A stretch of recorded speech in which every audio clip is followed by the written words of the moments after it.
নবী আমার বিনয় বিনয় কান্দার বলে মালিক, বেঈমানরা বলতেছে তুমি নাকি আমাকে ভুলে গেছো রে মালিক। ও মালিক, তুমি কি সত্যি আমাকে ভুলে গিয়েছ? তুমি কি আমার উপর রাগ করেছ?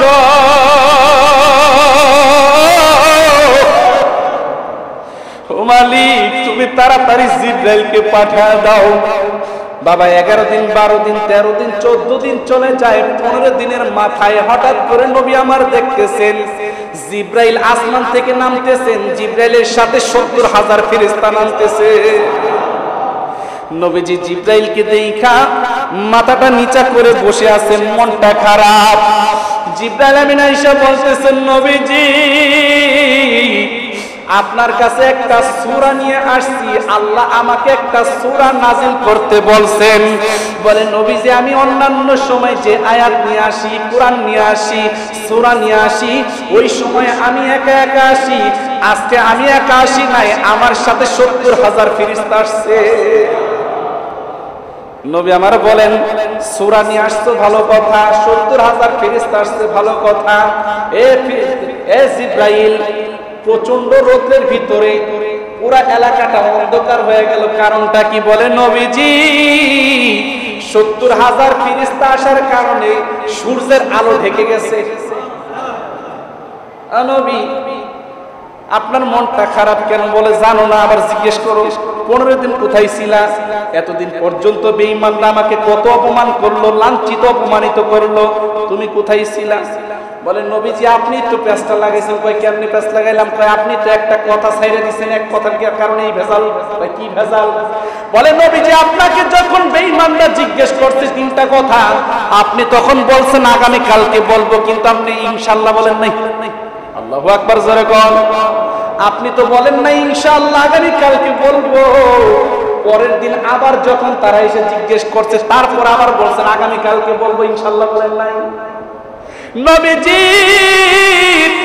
আপনার তো বলার কোনো শক্তি নাই, আল্লাহ যদি শক্তি দান করেন তাহলে আপনি বলতে পারবেন। আল্লাহু আকবার, জোরে বলেন। বিশ্ব নবী 12ই রবিউল আউয়াল আসছেন, নাকি 11ই রবিউল আউয়াল আসছেন, নাকি 10ই রবিউল আউয়াল আসছেন, নাকি 8ই রবিউল আউয়াল আসছেন, এটার মধ্যে মতভেদ রয়েছে।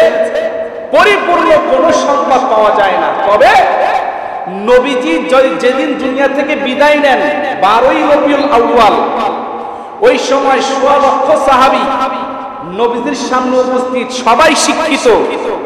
ওই সময় নবীজি কোন সময় দুনিয়া থেকে বিদায় নিয়েছেন, কয় মিনিটে বিদায় নিয়েছেন, পুঙ্খানুপুঙ্খানু রূপে সাহাবায়ে কেরাম লিখে রাখছেন। সুবহানাল্লাহ। এখন আসেন দ্বিতীয় কথা হলো, আমি 1 মিনিটের জন্য মেনে নিলাম বিশ্বনবী 12ই রবিউল আউয়াল দুনিয়াতে আসছেন, আবার 12ই রবিউল আউয়াল দুনিয়া থেকে বিদায় নিয়েছেন। এখন আমার কথা হলো, মনে করেন আপনার বাবা 16ই ডিসেম্বর দুনিয়াতে আসছেন, আবার 16ই ডিসেম্বর দুনিয়া থেকে বিদায় নিয়েছেন। এখন এই 16ই ডিসেম্বর প্রত্যেক বছর যখন আসবে, তখন কি আপনি আনন্দ করবেন নাকি কান্না করবেন? কথা বলেন না কেন? কথা বুঝেন না? 16ই ডিসেম্বর আপনার বাবা দুনিয়াতে আগমন করেছেন, তার জন্ম তারিখ। আবার 16ই ডিসেম্বর মৃত্যুবার্ষিকী। এখন এই জায়গায় কি আনন্দ আসবে নাকি কষ্ট আসবে? কথা বলেন না কেন? কি আসবে? কষ্ট আসবে। কারণ আনন্দটা কষ্টের দ্বারা ঢেকে গেছে। ঠিক কিনা? জোরে আরো সহজ করে বোঝাই। আপনার একটা সন্তান হয়েছে 21শে ফেব্রুয়ারি, কথার কথা। আরেকটা সন্তান 21শে ফেব্রুয়ারিতে দুনিয়া থেকে বিদায় নিয়েছেন। এখন আপনি কি এই 21শে ফেব্রুয়ারি আসলে আনন্দ করবেন নাকি আরো কষ্ট পাবেন? কষ্ট পাবেন। কেন? বলে ওই সুখটা দুঃখ দ্বারা ঢেকে গেছে। 12ই রবিউল আউয়াল যদি বিশ্বনবী দুনিয়াতে আসেন, 1 মিনিটের জন্য মেনে নিলাম, হ্যাঁ নবীজি 12ই রবিউল আউয়াল দুনিয়াতে আসছেন, আবার 12ই রবিউল আউয়াল দুনিয়া থেকে বিদায় নিয়েছেন। তাহলে আমি যদি প্রকৃত নবীজির আশিক হই, তাহলে এই 12ই রবিউল আউয়ালে আমি তো আনন্দ করতে পারি না, বরঞ্চ আমার আরো কান্না আসা উচিত। ঠিক কিনা? জোরে বলেন। কারণ নবীজি এই দুনিয়া থেকে বিদায় নিয়েছেন। এখন আসেন, যারা এই জশ্নে জুলুস পালন করে, বারুল আউয়াল আসতে দেখবেন তারা মিছিল বের করে, আনন্দ উদযাপন করে।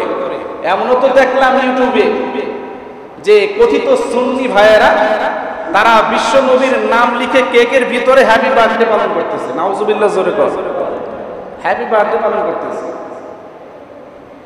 জশ্নে জুলুস বের করে আর মিছিল করে। সিরাতুন নবী লাথি মারো, মিলাদুন নবী কায়েম করো। নাউজুবিল্লাহ, জোরে বলেন। সিরাতুন নবী লাথি মারো, মিলাদুন নবী কায়েম করো, এই কথা যদি কেউ বলে তার ঈমান থাকবে না। কারণটা কি জানেন? সিরাতুন নবী কি এটা বুঝতে হবে আগে। সিরাতুন নবী কাকে বলে, মিলাদুন নবী কাকে বলে এটা বুঝতে হবে। মিলাদুন নবী মানে হলো নবীজি, মিলাদুন নবী মানে হলো নবীজির মৃত্যু, নবীজির জন্ম বৃত্তান্ত। মিলাদুন নবী মানে জন্ম বৃত্তান্ত। মিলাদ মানে হলো জন্ম, বুঝছেন ভালো করে? মিলাদ মানে কি? জন্ম। মিলাদুন নবী মানে নবীজির জন্ম। আর সিরাত মানে হলো নবীজির জীবন ও কর্ম, নবীজির জীবনী, এক কথায় বুঝেন। তাহলে সিরাত নাম মানে হলো জীবনী, সিরাতুন নবী মানে হলো নবীজির জীবনী। এখন যদি কেউ বলে নবীজির জীবনীকে লাথি মারো, নবীজির জন্মকে কায়েম করো, তাহলে ঈমান থাকবে? কথা বলেন না কেন? ঈমান থাকবে না ভাগবে? ঈমান থাকবে। সিরাতুন নবী এটা এমন একটা জিনিস, বলে এটার ভিতরে মিলাদুন নবী আছে। সিরাত মানে হলো জীবনী, সিরাতুন নবী মানে নবীজির জীবনী। তাহলে মানুষ যখন জীবনী লিখতে যায়, কারো জীবনী যখন লিখতে যায়, তখন কি জন্ম বাদ দিয়ে লেখে? কথা বলেন না কেন? এই আপনারা যারা স্কুলে বই পড়ছেন, কাজী নজরুল ইসলামের জীবনী, রবীন্দ্রনাথ ঠাকুরের জীবনী পড়ছেন, তাদের জন্ম তারিখ বাদ দিয়ে পড়ছেন। লেখক কি তাদের জন্ম তারিখ বাদ রাখছে? জন্ম তারিখ, মৃত্যু তারিখ ঠিক রেখে মাঝখানে সব লেখছে, ঠিক কিনা? তো সিরাতুন নবী এটা হলো নবীজির জীবনী। সিরাতুন নবী এমন একটা বিষয়, বলে এটার মধ্যে নবীজির জন্ম এবং মৃত্যু পরিপূর্ণ আছে, ঠিক কিনা? জোরে কম। তো সিরাতুন নবীকে লাথি মারার কোনো সুযোগ নাই, সিরাতুন নবীকে ছোট করে দেখার কোনো সুযোগ নেই। সিরাতুন নবী এটা বেশি বেশি আলোচনা করলে ঈমান বৃদ্ধি পায়, ঠিক কিনা? জোরে কর। আর মিলাদুন নবী এটা আলোচনা করলেও ঈমান বৃদ্ধি পায়, কিন্তু এখানে আমাদের করণীয় কিছু নাই। আমি গত কয়েক সপ্তাহ আগে আপনাদের সম্মুখে এই মিলাদুন নবী সম্পর্কে আলোচনা করেছিলাম। তো যেহেতু রবিউল আউয়াল মাস, নবীজির বিদায়ের মাস, তো আমি মিলাদুন নবী নিয়ে আর আলোচনা করব না। আজকে আলোচনা হবে সিরাতুন নবী নিয়ে। আল্লাহু আকবার, জোরে বলেন। সিরাতুন নবী নিয়ে কিঞ্চিত আলোচনা করব, যেন আল্লাহ তাআলা এই উসিলায় আমাদেরকে নবীজির নকশ কদম অনুযায়ী চলার তৌফিক দান করেন। নবীজির জীবনটা হলো দুই ভাগে বিভক্ত। কয় ভাগে? একটু আওয়াজ দিয়ে নিয়ে, কয় ভাগে? দুই ভাগে বিভক্ত। কবলান নবুওয়া, বাদান নবুওয়া। নবুয়তের আগের জিন্দেগি, নবুয়তের পরের জিন্দেগি। নবুয়তের আগের জিন্দেগি এটা সবার কাছে ভালো। আবু জাহেলের কাছে ভালো, সাইবার কাছে ভালো, উতবার কাছে ভালো, ওয়ালিদ ইবনে মুগিরার কাছে ভালো, মক্কা নগরীতে যত বড় বড় বেঈমান আছে সবার কাছে ভালো। কিন্তু বাদান নবুওয়া, নবুয়তের পরবর্তী সময়ে নবীজির শত্রু বেড়ে গেছে, ঠিক কিনা? জোরে কোন। তার মানে কি? মানেটা হলো নবুয়তের আগে নবীজির উপর তো নবুয়ত নাযিল হয় নাই, যার কারণে নবীজি সব কাজের জন্য আদেশ করতে যান নাই। আগে যা করছেন নবীজি কিছুই বলেন নাই। নবীজির উপর যখন নবুয়তি নাযিল হয়, নবীজি যখন তাদের মূর্তির বিরুদ্ধে কথা বলে, তাদের ধর্মের বিরুদ্ধে কথা বলে, এখন নবীজিকে যেই লোকগুলা আল আমিন উপাধি দিয়েছিল, ভালো বলছিল, তারাই বলে নবীজি পাগল হয়ে গেছে। নাউজুবিল্লাহ, জোরে বলেন। কারণটা কি জানেন? আপনি যদি পরিপূর্ণ একজন ভালো লোক হন, আপনি সমাজের সব মানুষের কাছে ভালো না, ঠিক কিনা? জোরে বলেন। কারণ কি? আপনি মনে করেন যে আপনাকে এলাকার সবাই ভালোবাসে, বুঝতে হবে আপনার ভিতরে ভেজাল আছে। আপনাকে কোন এক শ্রেণীর লোক খারাপ জানবেই, খারাপ বলবেই, আপনার বিরোধিতা করবেই। এক্সাম্পল, আপনাদের এই এলাকাতে একজন একটা মদের দোকান দিছে, মদের দোকান দেওয়ার কারণে আপনি কি করলেন?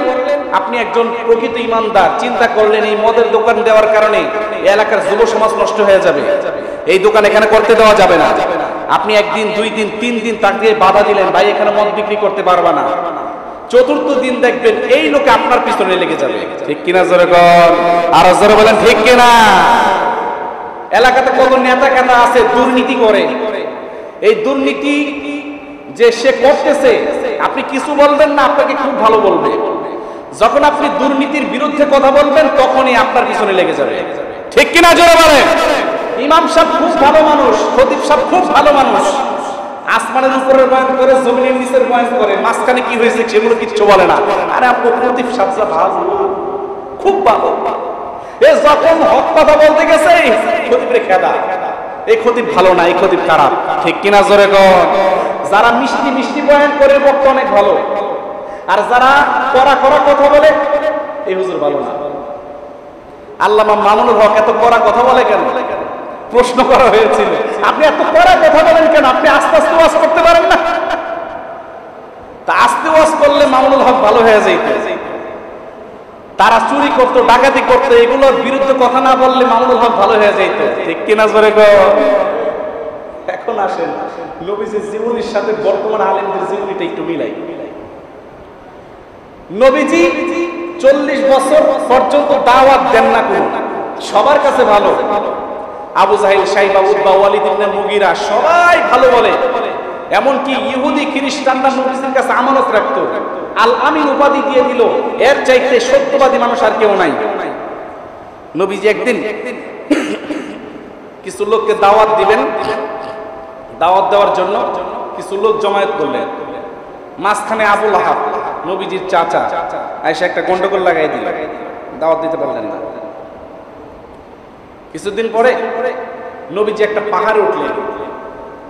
আরবের একটা প্রথা ছিল, কেউ যদি কোনো কথা ঘোষণা করতে চায় একটা লাল পতাকা ওড়াবে, তাহলে মানুষ সেখানে জমায়েত হয়ে যাবে, সেখানে কোনো ঘোষণা হবে। আমরা যেমনি ভাবে এলাকা ভিত্তিক যদি দেখা যায় এলাকাতে ডাকাত আসছে, তখন আমরা মসজিদের মাইক দিয়ে ঘোষণা করি সবাই সাবধান হন, এলাকাতে ডাকাত করছে। ঠিক কিনা জোরে বল?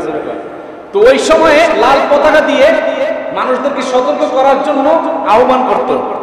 নবীজি লাল পতাকা একটা দিয়ে এইভাবে আহ্বান করতেছে, আরববাসী সবাই এখানে আসেন, বিপদ সংকেত। সবাই দৌড়ে আসছে। পাহাড়ের উপর থেকে নবীজি বলতেছেন, আচ্ছা আপনারা কি আমাকে বিশ্বাস করেন? বলে অবশ্যই বিশ্বাস করি। কেন বিশ্বাস করেন? বলে 40 বছর পর্যন্ত তোমার জবান থেকে একটা মিথ্যা কথা শুনি নাই। আল্লাহু আকবার জোরে বলেন। একটা মিথ্যা কথা শুনি নাই, এই জন্য তোমাকে বিশ্বাস করি। আচ্ছা, আর কেন বিশ্বাস করেন? আর কেন বিশ্বাস করেন? বলে তোমার মতো একটা ভদ্র সভ্য মানুষ আজ পর্যন্ত আমরা দুনিয়াতে পাই নাই। আচ্ছা এখন যদি আমি একটা কথা বলি বিশ্বাস করবে তোমরা? বলে অবশ্যই করব। বলে কেন করবে? বলে এই জন্য করব, তোমার পিছনের জিন্দেগিতে কোনো মিথ্যার ইতিহাস নাই। আরো একটা কারণে বিশ্বাস করব, তুমি যে পাহাড়ের উপর দাঁড়িয়ে আছো, তুমি এখন গোটা এলাকা দেখতেছো, হয়তো বা পাহাড়ের ওই পাশে কোনো বিপদ সংকেত থাকতে পারে, তুমি মিথ্যা কথা বলবা না, এই জন্য তোমার কথা আমরা বিশ্বাস করব। আচ্ছা, আমি যদি বলি আমার এই পাহাড়ের ওই পাশে শত্রু বাহিনী আছে, তোমরা বিশ্বাস করবা? তোমাদের জান নেওয়ার জন্য তারা প্রস্তুতি নিচ্ছে, বিশ্বাস করবা? বলে অবশ্যই বিশ্বাস করব। বলে কেন বিশ্বাস করবা?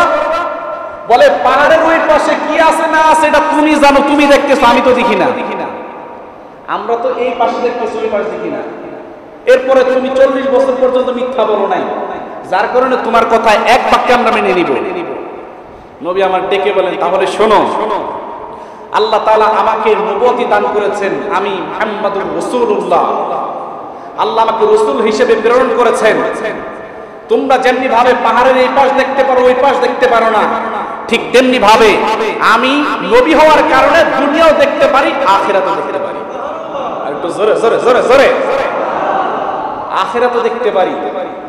তোমরা যেমনি ভাবে চলতেছো এইভাবে যদি চলতে থাকো, শোনো তোমাদের জন্য পরকালের ভয়ানক শাস্তি অপেক্ষা করতেছে, তোমরা কালিমা পড়ে মুসলমান হয়ে যাও। আবু লাহাব বদমাইশ, ইয়া মুহাম্মদ তাব্বাল্লাকা ইয়া মুহাম্মদ আলী হাদা জামাতানা, হে মুহাম্মদ তুই ধ্বংস হ, তুই এই কথা কেন করছস? তাব্বাল্লাকা ইয়া মুহাম্মদ আলি হাযা জামাতানা। এই কথা বলার সাথে সাথে আল্লাহ তাআলা সূরাতুল লাহাব নাযিল করেন। জিবরাইল আমিন এসে বলতেছেন, নবীজি আপনি ধ্বংস হবেন না, বরঞ্চ আবু লাহাবের হাতই ধ্বংস হয়ে যাবে। আল্লাহু আকবার, জোরে বলেন। তাব্বাত ইয়াদা আবি লাহাবিন ওয়া তাব্বা। আবু লাহাব ধ্বংস হয়েছে, আপনি ধ্বংস হন নাই। সব সেখান থেকে চুরমার করে দিল, মজলিস নষ্ট করে দিল, এক কথায় সব শেষ, পুরা মজলিসটা চুরমার করে দিল। নবীজি এবার দ্বীনের দাওয়াতের কাজ করতেছেন, কিন্তু বেঈমানরা বসে নাই, বেঈমানরা জায়গায় জায়গায় জায়গায় জায়গায় আসর জমায়।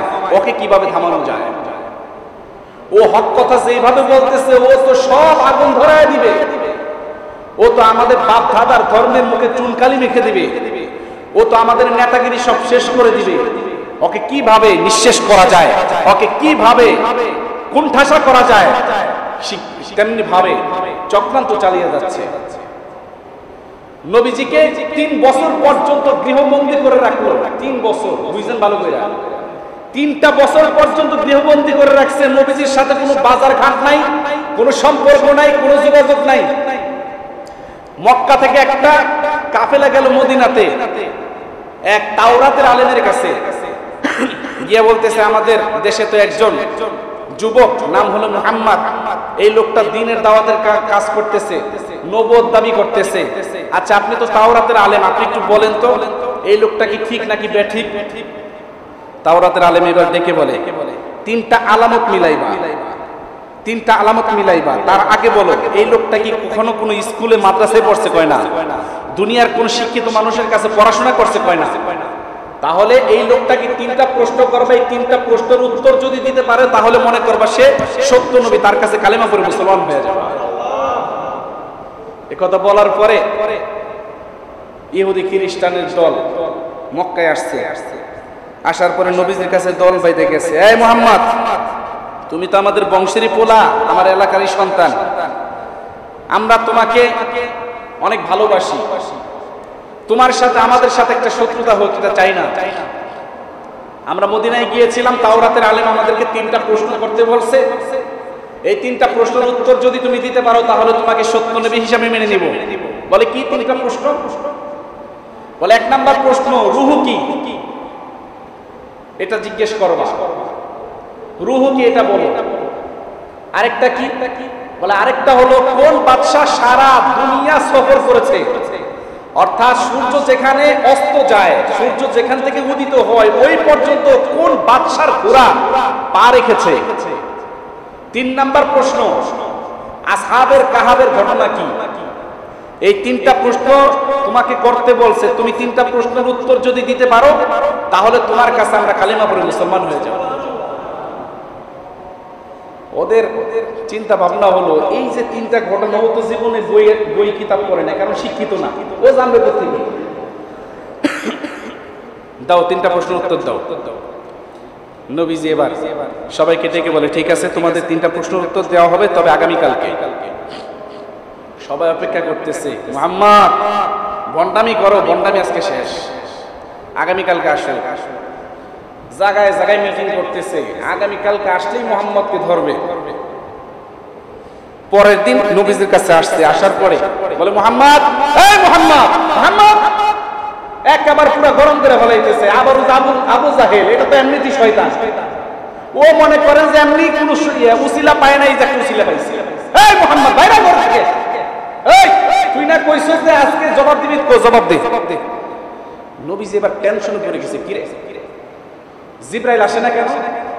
প্রত্যেকদিন জিব্রাইল কিছুক্ষণ পর পর আসে, গতকালকে থেকে না আজ পর্যন্ত জিব্রাইল আসে না। নবীজির প্ল্যান হলো জিব্রাইল বলবে, জিব্রাইলের কাছ থেকে শুনে নবীজি বলে দিবে। কারণ আল্লাহ তাআলা নবীজিকে যা জানান নবী তাই জানেন, আল্লাহ তাআলা যা জানান না নবী তাই জানেন না, ঠিক কিনা জোরে কর। নবীজি জানেন না, নবীজি টেনশনে পড়ে গেছেন, হায় হায় এখন কিভাবে বলি। জিব্রাইল আসতেছে না, নবীজি পেরেশান। বলে দেখেন আমি আজকে এটা বলতে পারবো না, আগামীকালকে বলবো।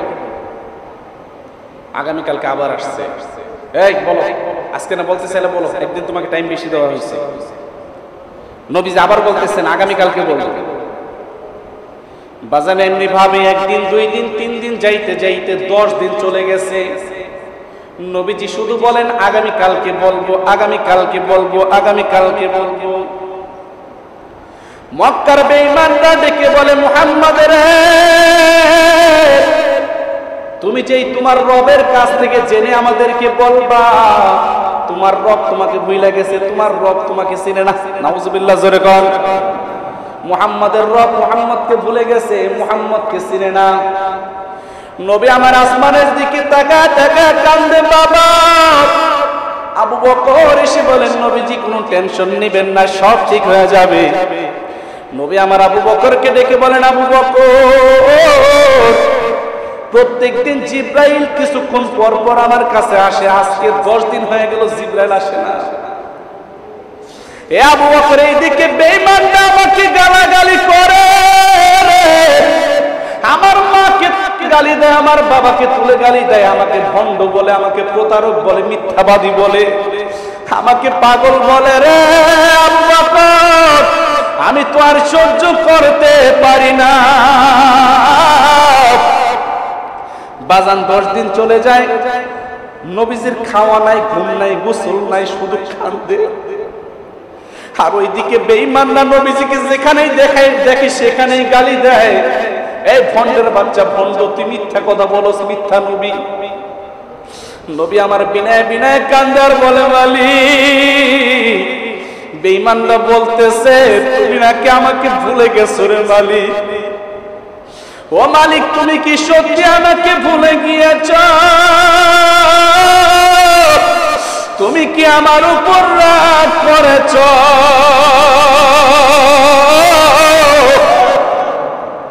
ও মালিক, তুমি তাড়াতাড়ি জিব্রাইলকে পাঠিয়ে দাও। বাবা 11 দিন, 12 দিন, 13 দিন, 14 দিন চলে যায়। 15 দিনের মাথায় হঠাৎ করে নবী আমার দেখতেছেন জিব্রাইল আসমান থেকে নামতেছেন, জিব্রাইলের সাথে 70,000 ফেরেশতা নামতেছে। নবীজি জিব্রাইলকে দেখা মাথাটা নিচা করে বসে আছেন, মনটা খারাপ। জিব্রাইল আমিন আয়েশা বলতেছেন, নবীজি, আপনার কাছে একটা সূরা নিয়ে আসছি, আল্লাহ আমাকে একটা সূরা নাজিল করতে বলছেন। বলে, নবীজি, আমি অন্যান্য সময় যে আয়াত নিয়ে আসি, কোরআন নিয়ে আসি, সূরা নিয়ে আসি, ওই সময় আমি একা একা আসি, আজকে আমি একা আসি নাই, আমার সাথে 70,000 ফেরেশতা আসছে। নবী আমার বলেন, সূরা নিয়ে আসছো ভালো কথা, 70,000 ফেরেশতা আসছে ভালো কথা। এ জিব্রাইল, প্রচন্ড রোদের ভিতরে পুরা এলাকাটা অন্ধকার হয়ে গেল, কারণটা কি? বলে, নবীজি, 70,000 ফেরেশতা আসার কারণে সূর্যের আলো ঢেকে গেছে। নবী, আপনার মনটা খারাপ কেন? বলে, জানো না? আবার জিজ্ঞেস করো, 15 দিন কোথায় ছিলা? এতদিন পর্যন্ত বেঈমানরা আমাকে কত অপমান করলো, লাঞ্ছিত অপমানিত করলো, তুমি কোথায় ছিলা? বলে, নবীজি, আপনি তো পেঁচটা লাগাইছেন। কয়, কেমনি পেঁচ লাগাইলাম? কয়, আপনি তো একটা কথা ছাইড়ে দিচ্ছেন, এক কথার কারণেই ভেজাল। কি ভেজাল? বলে, নবীজি, আপনাকে যখন বেঈমানরা জিজ্ঞেস করছে 3টা কথা, আপনি তখন বলছেন আগামী কালকে বলবো, কিন্তু আপনি ইনশাআল্লাহ বলেন নাই। আল্লাহু আকবার, জোরে কর। আপনি তো বলেন নাই ইনশাআল্লাহ আগামী কালকে বলবো। পরের দিন আবার যখন তারা এসে জিজ্ঞেস করছে, তারপর আবার বলছেন আগামী কালকে বলবো, ইনশাআল্লাহ বলেন নাই। নবীজি, আপনার তো বলার কোনো শক্তি নাই। আল্লাহ যদি শক্তি দান করেন তাহলে আপনি বলতে পারবেন। আল্লাহু আকবার, জোরে বলেন। বাজান, এখন তো আমরা কত কথা বলি, ইনশাআল্লাহ বলার কোনো প্রয়োজন মনে করি না, ঠিক কিনা? জোরে কর, আরো জোরে বলেন, ঠিক কিনা? এক বেড়ায় কুরবানির গরু কিনতে যাইতেছে, পকেট বইরা টাকা নিয়ে। বুঝেন নাই কথা? এই ঢাকার শহরে দেখেন না, বড় বড় গরু কুরবানি দেওয়ার জন্য প্রতিযোগিতা লেগে যায়। এক লোকে পকেট বইরা অনেক টাকা নিয়ে কুরবানির গরু কিনতে যাইতেছে। হঠাৎ করে এক লোকে জিজ্ঞেস করতেছে, ভাই কই যান? কই, গরু কিনতে যাই। তো গরু কিনতে যান এমনি কোনকে? বলেন, ইনশাআল্লাহ গরু কিনতে যাই। আমার কাছে টাকা কি কম আছে? আমার কাছে তো টাকা আছে, তো এখানে আবার ইনশাআল্লাহ বলবো কেন? কয়, না, টাকা আছে, যা আছে, বিপদ আসতে কতক্ষণ, আপনি বলেন ইনশাআল্লাহ গরু কিনতে যাই। কয়, না, আমার কাছে পুরো নগদ টাকা আছে, দেখো বান্ডিল, আমি টাকা দিব গরু কিনবে, এখানে ইনশাআল্লাহ বলবো কেন? বাজারে গেছে পরে গরু এই দিক দিয়ে দাম করতেছে, এই দিক দিয়ে চোর বেচারা পকেট টাকাইটা টাকার বান্ডিল গুলো নিয়ে গেছে। একটু পরে গরু কিনা শেষ, পকেটে হাত দিয়ে দেখে 2 হাত বাইরে গেছে। কিরে টাকা গেল কই? হায় হায়, ইনশাআল্লাহ আমার টাকা হারিয়ে গেছে, ইনশাআল্লাহ আমার টাকা হারিয়ে গেছে, ইনশাআল্লাহ আমি হঠাৎ কুরবানি দিন কেমনে, ইনশাআল্লাহ আমি শেষ। এখন বাড়িতে কাঁদতেছে আর আসতেছে আর বলতেছে ইনশাআল্লাহ আমি শেষ, ইনশাআল্লাহ ফকির হয়ে গেলাম, ইনশাআল্লাহ টাকা শেষ, ইনশাআল্লাহ কুরবানি এবার শেষ। ওই লোকের সাথে দেখা, কি চাচা কি হয়েছে? ইনশাআল্লাহ ইনশাআল্লাহ বলতেছে, কি হয়েছে? ভাই ইনশাআল্লাহ টাকা হারিয়ে গেছে। কই ইনশাআল্লাহ এখন বলে কোনো লাভ নাই, ইনশাআল্লাহ যখন বলার দরকার ছিল তখন তো বলেন নাই, ঠিক কিনা জোরে বলেন। নবীজিকে জিবরাইল আমিন আয়েশা বলতেছেন, নবীজি আপনি ইনশাআল্লাহ বলেন নাই, এই জন্য আল্লাহ তাআলা আমাকে বারণ করছেন, এই জন্য আমি আসি নাই। আল্লাহু আকবার, জোরে বলেন। বাজান একটা কথা মাঝখানে মনে রাখবেন, মুসলমানের এই আকীদা রাখতে হবে, নবীরা ভুল করে তো ভুল করে নিজ ইচ্ছায় করে না, আল্লাহ তাআলা ভুল করেন, ঠিক কিনা? আরো জোরে বলেন, ঠিক কিনা? নবীরা ইচ্ছা করে ভুল করেন না। কেন ভুল করান? বলে ইচ্ছা করে আল্লাহ ভুল করান এই জন্য, কিছু কিছু ইবরত হাসিল করার জন্য, উম্মতদেরকে বোঝানোর জন্য, ঠিক কিনা জোরে বলে? উম্মতদেরকে বোঝানোর জন্য মাঝে মাঝে আল্লাহ তাআলা ইচ্ছা করে ভুল করান। বলেন নবীজি আল্লাহ তাআলা আপনাকে ইচ্ছা করে ভুলাইয়া দিবেন, আর আমাকে আল্লাহ কইছে এই জিবরাইল যাইস না, বয় বয়, আবার নবীর একটু বুঝতে দিস, উম্মতেরা বুঝুক যে কথার সাথে সাথে ইনশাআল্লাহ বলতে হয়, কথার সাথে সাথে ইনশাআল্লাহ বলতে হয়। এবার জিবরাইল আমিন আসছে, আসার পরে বলতেছেন, আচ্ছা নবীজি এবার মন খারাপ করেন না, 70,000 ফেরেশতারা আসছে, এখন মনটা ভালো করেন, আমরা আপনার জন্য একটা সূরা নিয়ে আসছি, আপনার যা যা প্রশ্ন সব প্রশ্নের উত্তর আমরা একটা প্যাকেট করে নিয়ে আসছি। সুবহানাল্লাহ। বাজানের সাথে সাথে বেঈমানদেরকে নবী আমার উত্তর দেন, রূহু কি, কোন বাদশা এবং আসহাবে কাহাবের ঘটনা। বাজান সংক্ষিপ্ত বলে সময় কম, বাদশার কথা যে বলছেন, বলে বাদশা কোন বাদশা সারা দুনিয়া সফর করছে, কোন বাদশা পূর্ব থেকে পশ্চিম পর্যন্ত, উত্তর থেকে দক্ষিণ পর্যন্ত ভ্রমণ করছে, কোন বাদশার ঘোড়ার কদম সূর্য যেখানে অস্ত যায় সেখানে পড়ছে, সূর্য যেখান থেকে উদিত হয় সেখানে পড়ছে। নবী আপনি তাদেরকে জানায় দেন, সারা পৃথিবী শাসন করছে 4 জন মাত্র বাদশা। এই 4 জন বাদশা একটা রাজ্যের বাদশা ছিল না, একটা দেশের বাদশা ছিল না, অর্ধ দুনিয়ার বাদশা ছিল না। বলে 4 জন বাদশা এমন ছিল যারা এক এক জনের সারা পৃথিবী শাসন করছে। আল্লাহু আকবার, জোরে কোন। 2 জন হলো বেঈমান আর 2 জন হইল মুসলমান। একজনের নাম হলো যুলকারনাইন। আল্লাহু আকবার, জোরে বলেন। বাদশা যুলকারনাইন তিনি তাম পৃথিবী ভ্রমণ করছেন, তাম পৃথিবী শাসন করছেন। আরেকজন হইলেন বাদশা সুলাইমান আলাইহিস সালাম, তিনিও তাম পৃথিবী ভ্রমণ করছেন, তাম পৃথিবী সফর করছেন, তাম পৃথিবী রাজত্ব করছেন। আল্লাহু আকবার, জোরে বলেন। নবীজি আপনি আসহাবে কাহাবের ঘটনা তাদেরকে জানিয়ে দেন। আসহাবে কাহাবে 7 জন যুবক, তারা জালেমদের জুলুম থেকে আত্মরক্ষার জন্য গুহায় অবস্থান করছিল। তারা একটা ঘুম দিয়েছিল 300 বছর পর্যন্ত, একদমই শেষ। আল্লাহু আকবার, জোরে কোন। তাদের সাথে সাথে একটা কুকুর ছিল, এই কুকুরটাও 300 বছর পর্যন্ত ঘুমাইছে। নবীজি আপনি তাদেরকে জানায়া দেন, তারা যখন আবার গুহার ভিতরে ঘুমায়া যায়, দুনিয়া থেকে বিদায় নেয়, বলে এই যুবকগুলা কিয়ামতের দিন মালিকের জান্নাতে যাবে। বলে এই যুবকদের সাথে সাথে ওই কুকুরটাও মালিকের জান্নাতে যাবে। আল্লাহু আকবার, জোরে বলেন। বাজান নবীজি এবার 3টা প্রশ্নের উত্তর যখন বেঈমানদেরকে দেয়, বেঈমানরা একটাও এবার নবীজির কাছে কালেমা পড়ে না। মুহাম্মদ 15 দিন পর্যন্ত সময় নিছে, এই 15 দিন পর্যন্ত সময় নিয়ে বিভিন্ন জনের কাছে যাইয়া জিজ্ঞেস করে এরপর আমাদেরকে বলতেছে। নাউজুবিল্লাহ, জোরে একজনও কালেমা পড়ে না বাবা, একজনও কালেমা পড়ে না। আমার যুবক ভাইরা, নবীজি ইচ্ছা করে ভুল করে না, নবীদেরকে আল্লাহ তাআলা ইচ্ছা করে ভুল করান। এটা আরেকটা জ্বলন্ত প্রমাণ দেই। নবীজি সফর করতেছেন, সফর থেকে ফিরতেছেন, প্রতিমধ্যে সাহাবায়ে কেরাম চিন্তা করলেন নবীজি অনেক ক্লান্ত, আমরাও ক্লান্ত, একটু রেস্ট নেওয়ার দরকার। কিন্তু নবীজিকে কেমনে বলি নবীজি একটু রেস্ট নেওয়ার দরকার, কেউ সাহস পাচ্ছে না। হঠাৎ করে আলী রাদিয়াল্লাহু তাআলা আনহু নবীজিকে ডেকে বলেন, নবীজি আমাদের পশুগুলো অনেক ক্লান্ত হয়ে গেছে, কিছু ঘাস দেখা যাচ্ছে, আমরা এখানে একটু অবস্থান করি, পশুগুলো একটু ঘাস খেয়ে নেই, আমরা একটু রেস্ট নেই। নবীজি বললেন ঠিক আছে, এখানে থামাও আমাদের কাফেলা। রাত তো তখন 3টা বেজে গেছে বাজান। নবীজি বললেন ঠিক আছে, তোমরা একটু রেস্ট নাও। আলী ডেকে বলে, বেলাল, এ বেলাল, তুমি কিন্তু ঘুমায়ো না, তুমি কিন্তু আজান দিও, আমাদেরকে জাগিয়ে দিও। বাজান সবাই ঘুমায় গেছে, বসতে পরে ঘুমায় গেছে, ক্লান্ত শরীর। বেলালও তালে তালে ঘুমায় গেছে। দেখবেন ঘুমন্ত ব্যক্তির পাশে থাকলে ওটার তাসির ওই জাগ্রত ব্যক্তির উপর পড়ে, ঠিক কিনা জোরে কোন? আমরা যে বাংলাদেশে সফর করি মাহফিলের মৌসুমে, বলে ড্রাইভার যখন গাড়ি চালায় ওই সময় আমরাও ঘুমাইতে পারি না। কারণ কি? বলে আমরা ঘুমাইলে আমাদের ঘুমের তাসির ওই ড্রাইভারের উপরে পড়ে, ঠিক কিনা জোরে কোন? সারা রাত বেচারা রাত জেগে এরপরে রাস্তায় গাড়ি চালায়, তাদের সাথে গল্প করতে হয়। বলে হযরত বেলাল যখন দেখছে সবাই ঘুমায় গেছে বাবা, সাথে সাথে বেলালের চোখেও ঝুমনে চলে আসছে, বেলালও ঘুমায় গেছে। নবীজিও বসে বসে আস্তে আস্তে ঘুমায় গেছেন।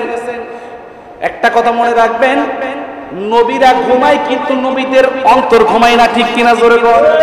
নবীদের অন্তর ঘুমায় না। সবাই ঘুমায় গেছে। একটু পরে ঘুম থেকে উঠে দেখে গো সকাল 8টা বেজে গেছে, সূর্য উঠে গেছে। কিরে, নবীজি লাফ দিয়ে আসছে, কিরে সূর্য উঠে গেছে, ফজর গেল কই? এ ফজর গেল কই? এ আলী, কামটা হইল কি? আলী কয়, বেলাল ওঠ, তোরে না আজানের দায়িত্ব দিছিলাম। আজানের দায়িত্ব তো দিছিলেন ঠিকই, আপনারা ঘুমাই গেছে, আমি কোন সময় ঘুমাই গেছি নিজেও জানি না। আল্লাহু আকবার জোরে কর। এখন বেলাল কয়, হুজুর আমি নাইলে ঘুমাই গেছি, তা আপনি ঘুমাইছেন কে? আপনি না পয়গম্বর, আপনার তো অন্তর ঘুমানোর কথা না, আপনি কেমনে ঘুমাইলেন? কয় হেটা তো আমারও কথা। কেমনি কি হইল? একটু পরে জিবরাইল আসছে। এই জিবরাইল, আমরা নাইলে ঘুমায় গেছে, তো তুমি কি করছো? তুমি না জাগায় দিবা আমাদেরকে। আল্লাহু আকবার জোরে কর। এই যে আপনি যে ঘুমায় গেছেন, আপনার অন্তর তো ঘুমায় না, তবে আজকে আল্লাহ তাআলা আপনার অন্তরকে ঘুম পাড়ায় দিয়েছে। আল্লাহু আকবার জোরে কর। কারণ কি জানেন? কারণটা কি? কই তাই তুমি আসলে না কেন? কই হুজুর আমি আইতে চাইছিলাম, আল্লাহ কয় ঘুমাইতে দে, ঘুমাইতে দে, ঘুমাইতে দে, ঘুমাইতে দে। কই কে? কারণ কি? বলে নবীজি আপনি এবং আপনার উম্মতদেরকে বোঝানোর জন্য আল্লাহ এমনটা করছেন। বলে কেমন করছেন? বলে অনেক সময় আপনার উম্মত রাত্রিবেলা আরামে ঘুমাইতে ঘুমাইতে হয়তো বা ফজর কাজা হয়ে যেতে পারে, তারা যেন বুঝতে পারে যখনই ঘুম ভাঙবে তখনই মালিকের কদমে সিজদায় পড়ে যেতে হবে, ঠিক কিনা জোরে কর?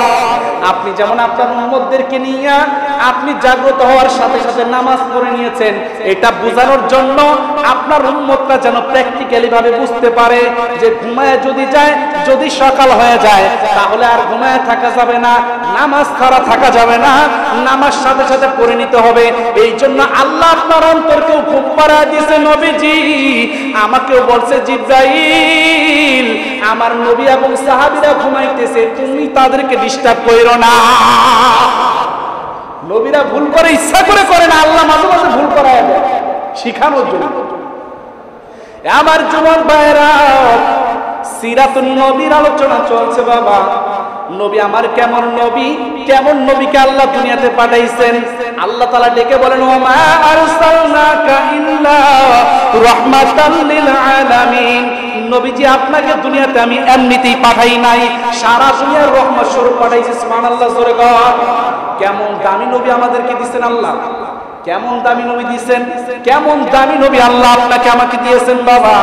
বলে এমন দামি নবী দিয়েছেন, বলে এই নবীর উম্মত হওয়ার জন্য লক্ষাধিক পয়গম্বর আল্লাহর কাছে দরখাস্ত করেছেন, মালিক আমাদেরকে নবী না বানাইয়া যদি আখির জামানার পয়গম্বরের উম্মত বানাইতাম আমরা আরো বেশি খুশি হয়ে যাইতাম, আমরা আরো বেশি খুশি হয়ে যাইতাম।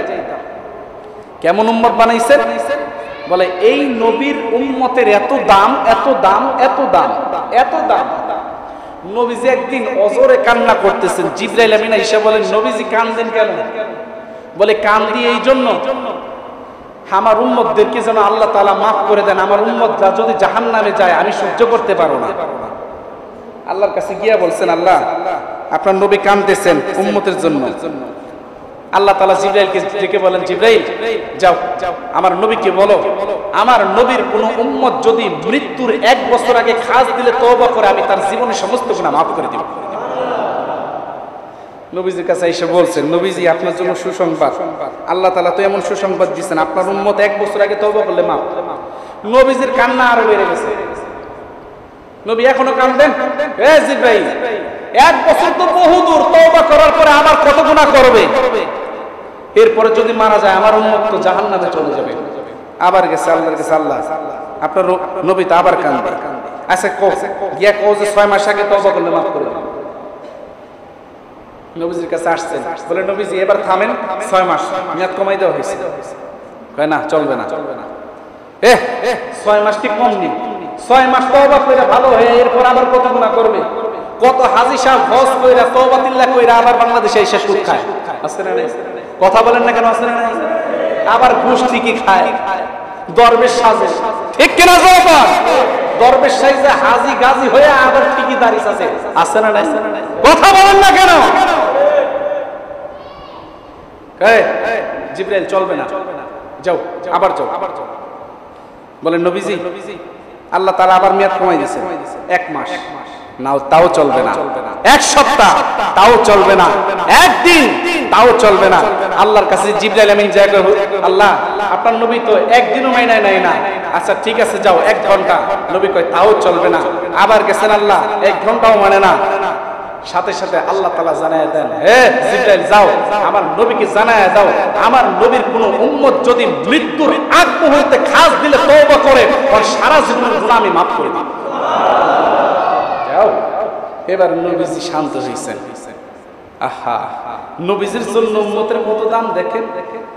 বলে নবীজির উম্মতের দামের কারণে, নবীজির কারণে এই উম্মত যখন জাহান্নামে যাবে, এই উম্মতের গলায় কোনো দেরি থাকবে না। আল্লাহু আকবার, জোরে কর।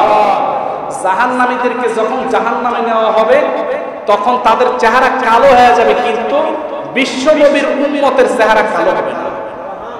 আল্লাহু আকবার, জোরে কর। কালো হবে না। কারণটা কি? ফেরেশতারা বলবেন, আল্লাহ এর তো জাহান্নামে নিতেছি, এর চেহারা কালো হইল না, আর এর দড়ি মানতে দেন না কেন, বেরি লাগাইতে দেন না কেন? বলে এই জন্যই দেব না। বলে এই উম্মত সাধারণ কোনো উম্মত না, আমার হাবিবের উম্মত। আল্লাহু আকবার, জোরে বলেন। বাজার নবীজির উম্মত যারা আছেন, যারা একমাত্র নবীজির উপর কালেমা পড়ছে, একদিন হলেও মালিকের কদমে সিজদা দিবেন, তাদেরকে একদিন না একদিন মালিক জান্নাত দান করবেন। আল্লাহু আকবার, জোরে বলেন। হাজার হাজার বছর চলে যাবে বাবা,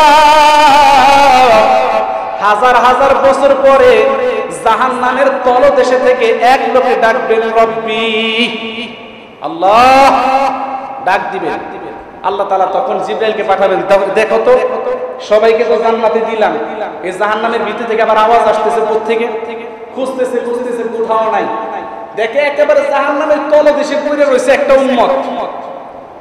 আল্লাহ বলে ডাক দিতেছে, এই কি হয়েছে বলো? আল্লাহ জাহান্নামে জ্বলতে জ্বলতে আমার শরীরটা কয়লা হয়ে গেছে, আল্লাহ আর জ্বলতে পারতেছি না, আল্লাহ তুমি আমাকে একটু উঠাইয়া জাহান্নামের দেওয়ালে উঠাইয়া দাও না। আল্লাহু আকবার, জোরে কর।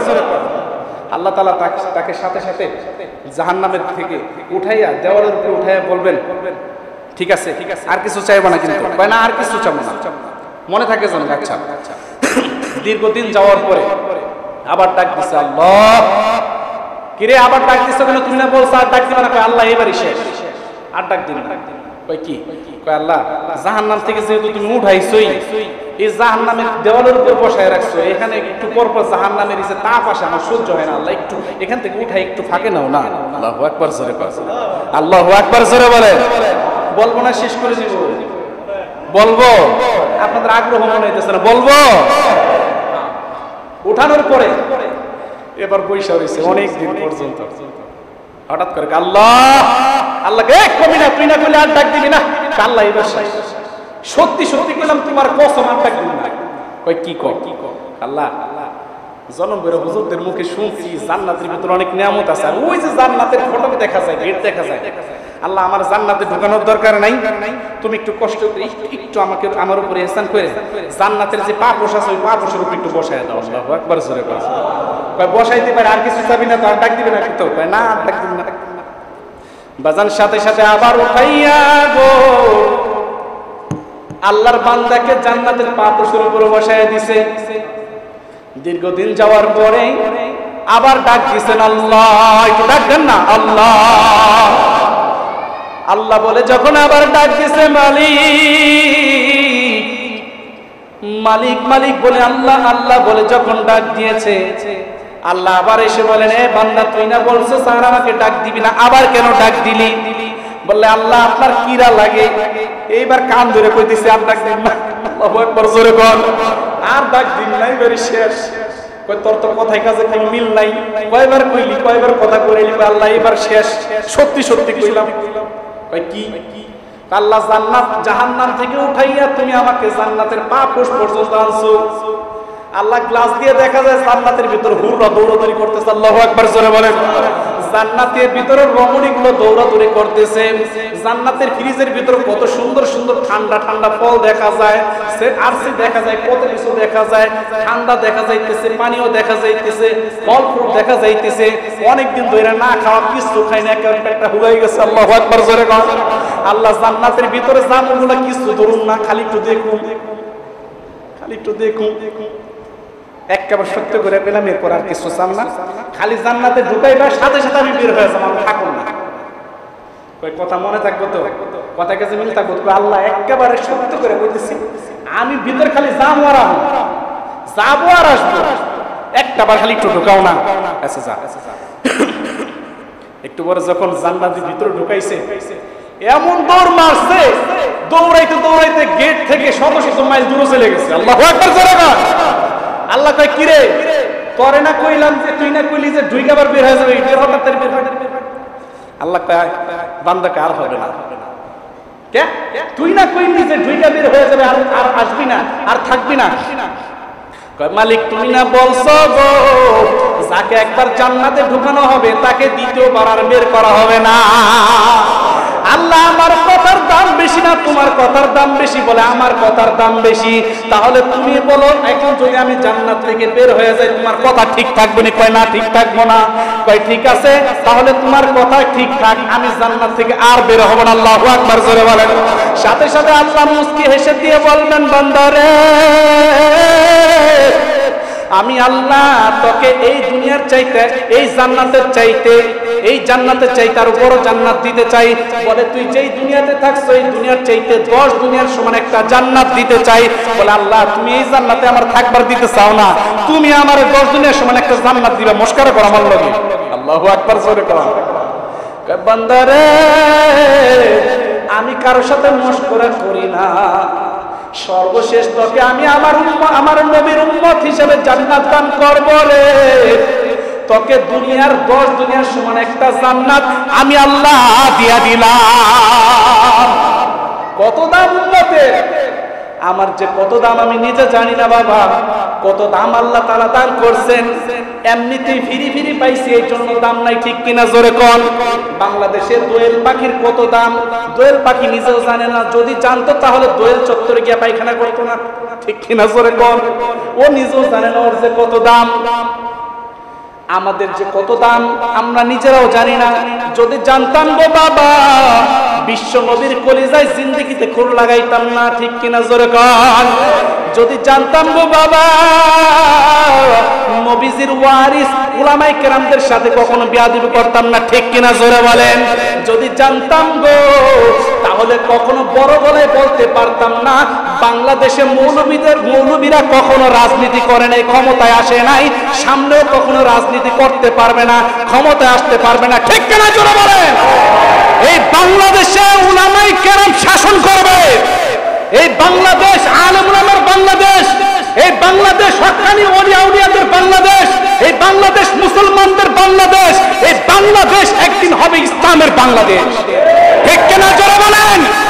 আমাদের মতো রামবান যারা আছে তারা ডাস্টবিনে চলে যাবে। এই বাংলাদেশ ইসলামের বাংলাদেশ, মুসলমানের বাংলাদেশ, এই বাংলাদেশ মুসলমানের শাসন করবে, উলামায়ে কেরাম শাসন করবে, তাদের অধিকার তারা ফিরে পাবে, ঠিক কিনা জোরে বলেন? তোমরা যারা বড় গলায় কথা বলো, তোমাদেরকে আমরা চিনি না, তোমরা তো এক নায়ের মাঝি, ঠিক কিনা জোরে কর? তোমরা এক নায়ের মাঝি। চিন্তা করতেছো তারা 15 বছর খাইছে, আমরা তো 15 বছর না খাওয়া। এই চিন্তা কইরা এখন খাবলা খাবলি করতেছ। হ্যাঁ এখনো ক্ষমতায় আসো নাই, এখনই তোমরা নৈরাজ্য শুরু করে দিয়েছো, চাঁদাবাজি শুরু করে দিয়েছো, সন্ত্রাসী শুরু করে দিয়েছো। কথা বলেন না কেন? সন্ত্রাস চাঁদাবাজের জায়গায় বাংলার জমিনে নাই। আওয়াজ দেন, আওয়াজ দেন, ঠিক কিনা? এ মুসলমান, যেখানেই সন্ত্রাসী হবে, যেখানেই চাঁদাবাজি হবে, যেখানেই অন্যায় হবে, যেখানেই ঘুষ হবে, সেখানেই বাংলাদেশের জনগণ সাথে সাথে তাদেরকে রুখে দাঁড়াবে। ঠিক কিনা জোরে বলেন? এক টাকা চান্স দিবেন না। এই কেরানীগঞ্জের ইতিহাস আমি জানি। একটা বিল্ডিং করতে গেলে তাদেরকে লক্ষ লক্ষ টাকা না দিলে বিল্ডিং করতে পারে না। কথা বলেন না কেন? চাঁদাবাজি, রংবাজি, এগুলো আর সোনার বাংলাদেশে থাকবে, চলবে না। যা করছেন করছেন, সেগুলো ভুলা যান। যেগুলো আগে কামাই নিছেন সেগুলো পয়সা পয়সা খান। আর যদি কামাই রুজি না করতে পারেন, বিদেশে চলে যান, কামলা খাটেন। তাও যদি না পারেন, রিক্সা চালায় খান। ঠিক কিনা জোরে বলেন? এই ঘুষ খাওয়া, দুর্নীতি করে এই বাংলার জমিনে আর চলবে না। এই বাংলাদেশের মানুষ এখন সচেতন হয়ে গেছে। এই বাংলাদেশ উলামায়ে কেরাম চালাবে। উলামায়ে কেরাম যখন চালাবে, একটা পয়সাও এদিক সেদিক হবে না। ঠিক কিনা জোরে বলেন? এই বন্যার সময় দেখাই দিছে আল্লামা শেখ আহমদুল্লাহ। কথা কন না কেন? 100 কোটি টাকা আস-সুন্নাহ ফাউন্ডেশনে আসছে। পরে তিনি বিবৃতি দিয়েছেন, দয়া করে আর কেউ টাকা পাঠায়েন না, খরচ করার মতো আমাদের কোনো জায়গা নাই। আর আপনাদের মতো লোক হইলে কইতেন তাড়াতাড়ি পাঠান, বিদেশে পাঠান। কথা বলেন না কেন? আল্লাহ আমাদের বুঝবার মানবার তৌফিক দান করেন, আমিন।